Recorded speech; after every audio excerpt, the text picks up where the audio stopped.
Welcome to Therapeutic Agents and Athletic Training.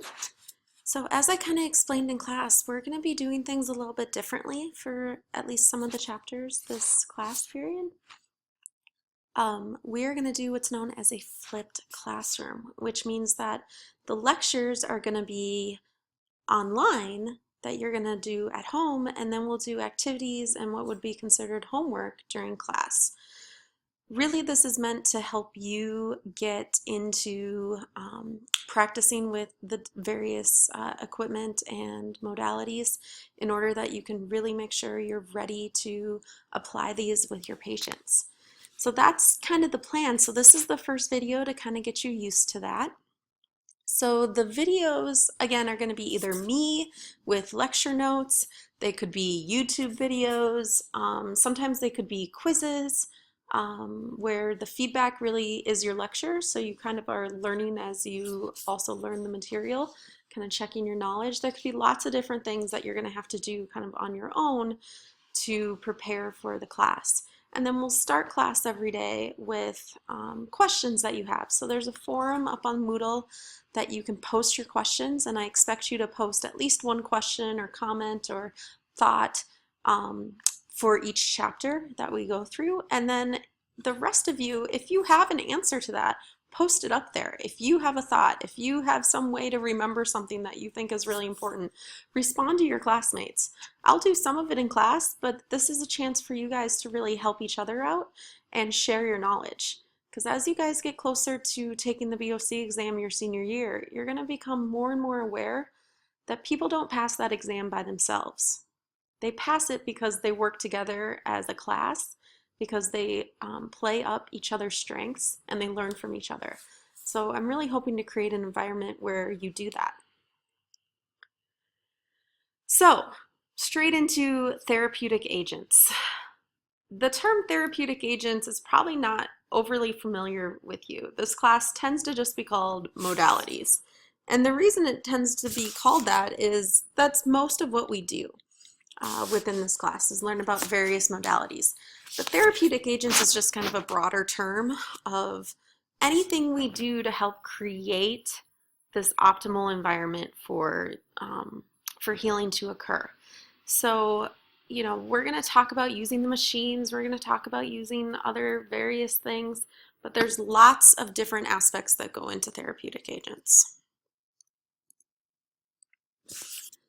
So my question for you to think about a little bit, and even pause the video and jot down some ideas, is, to you, what is a modality?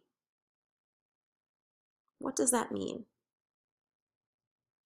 Do you think it's using ice?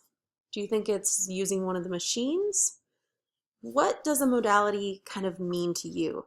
I find a lot of times as we go into this class, we have a lot of preconceived notions about what it means to utilize a modality, and I'm hoping we actually kind of take some of those out. So, as I mentioned a little bit before, a modality is really about creating an optimal healing environment. So we're going to start this class in this very first chapter reviewing tissue response to injury, because the only way we can really help someone heal from an injury is to understand the injury response cycle within the body. Okay, so we're going to try to use a modality to help create this environment where the body's natural healing can occur. We're much more likely to screw it up than we are to speed it up. So having our knowledge and getting this background is really important. So examples of modalities, things we're going to cover in this class. We have heat, and we have superficial heat and deep heating. So we're going to learn about different machines that can heat tissues much deeper. And we're also going to be pretty shocked about how superficial heating is. Using cryotherapy. So we obviously think of ice bags, but what about the ice cups? What about cold whirlpools? What about a slush bucket? All these different ways to apply cold to an individual. E-stim, so using electricity, light. We'll talk about light therapy, ultrasound, diathermy. We'll also talk manual therapy. What does doing massage, what does applying traction or joint mobilizations do. So again, having a modality is really about involving the body and the chemical or electrical reaction and trying to create that optimal healing environment to try to get a more rapid return to structural integrity. Usually we're trying to minimize the effects of immobilization. We're trying to decrease inflammation in freshly healing tissues, especially during retraining and reconditioning. And we're trying to control symptoms of inflammation in overuse injuries. So my question for you, what is the #1 modality? I listed some. I did not list all the modalities that are out there. So to you, what do you think the #1 modality is?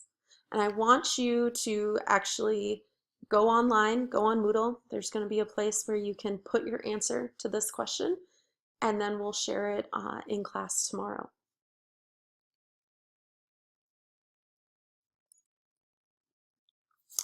So a lot of people always wonder why we do modalities when we do, okay? Usually it's seniors looking back being like, oh, I really wish sophomores could do ultrasound or do E-stim because we have so many patients we're setting up. The reason we do modalities in the junior year is because you're at the point now that you understand evaluation. And to do a treatment plan properly, you need to first off have a proper diagnosis. So as you at least now have the base knowledge of how to do an evaluation and what is involved in an injury and how to heal from that injury, you can now start to think about how these various agents can play a role in your treatment plan. Some people think, well, why can't I just know where to put the pads and, what buttons to push? That's what we call being a knobologist. And we do not want you to be a knobologist. A knobologist has no value. I could teach my niece who's 10 years old to push one button, put the pads in these two places, and hit go, hit start. But what is her value? Okay? If you can't take an injury from start to finish, what value are you? We want you to be a clinician. We want you to be able to make clinical decisions and to know safety concerns, to know how to match a modality to a proper injury, and most importantly, to your patient. You have to be able to know the background, know the theoretical, so that you can then apply it. If we just told you what buttons to push, we would be doing no one any good. Because what happens when you have a patient who reacts differently?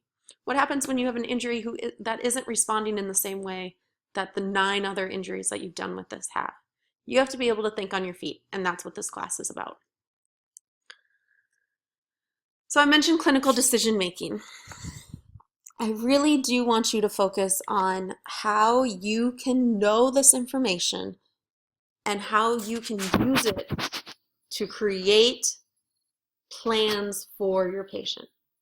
There are going to be times where you don't need to use any of the equipment we have in the room in order to help your patient. In fact, we have athletic trainers who work in different settings that don't have half the equipment that others do, but yet they still get the job done because there are multiple options and multiple things available to you. What we're going to see a lot of times in this class is that you're going to have choices to make. So 3 different modalities might help you achieve your goals, but you need to make the best decision for that patient. And so we're going to go through that as we progress in these introductory chapters about how to make that decision. And yes, evidence-based practice, EBP, is definitely going to play a role in that. So again, in order to not be a knobologist, you have to understand the inflammatory response and how the various interventions would affect the inflammatory response. So are they going to help it? Are they going to hinder it? At what point in the process would we want to do that? You have to be able to have the evaluation and the proper diagnosis. It does no good to start treating something if we don't actually know what's wrong with it. So again, your work in Techniques 1 and now Tech 2 and in the future Tech 3 are all going to play a role in this and be supplemental to this. Then it becomes working with your patient and doing patient-oriented situations. So you have to be able to set goals, not only for this injury. So I expect that we want to reduce pain or we want to increase range of motion. But what's important for the patient? Patient-oriented outcomes. Keep bringing that back. Your patient is a part of this process and you need to emphasize that. And then, like we said, evidence-based practice. What is out there? What does evidence say? This class is part of evidence-based practice. This is giving you the theoretical background. We're going to talk about some various articles and studies that have been done. You're going to do a presentation answering some evidence-based questions. But it's always a process. And then, again, you need to apply your critical thinking skills. Okay? What is best for this situation? Not every situation is going to be the same, so how do you change that? So knowing why you're doing something, not just what you're doing, and not just how to do it. Understanding all of the options and being able to match your goals to all of the options available. And finally, being able to know the legalities. What is legal for us to do?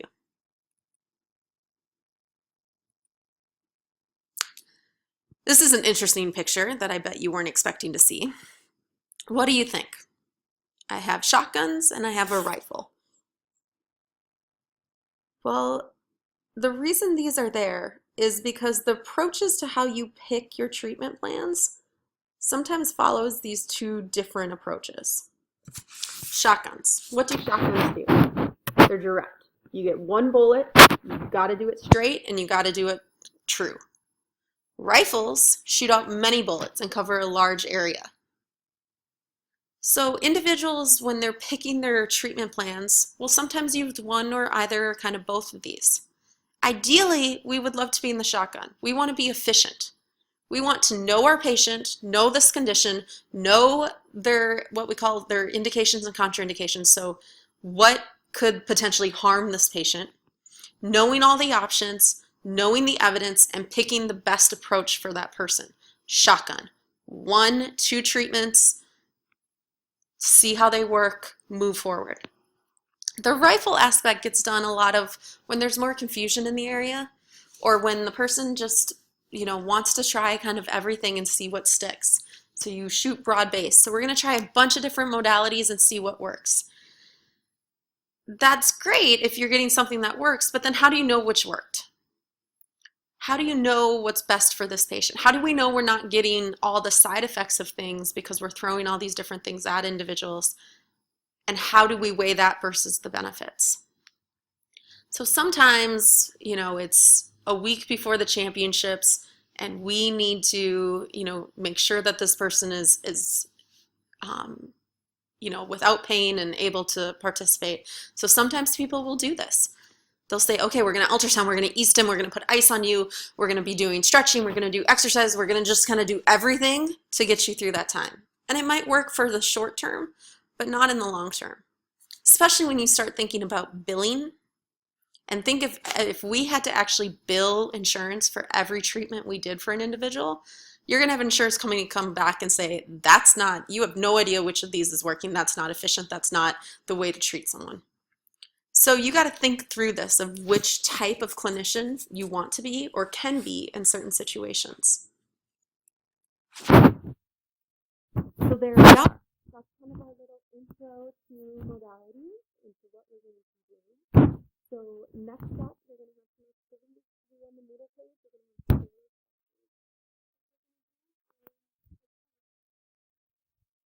going to have class every day with questions, and then we'll be doing some activities and some different practice in class. See you soon.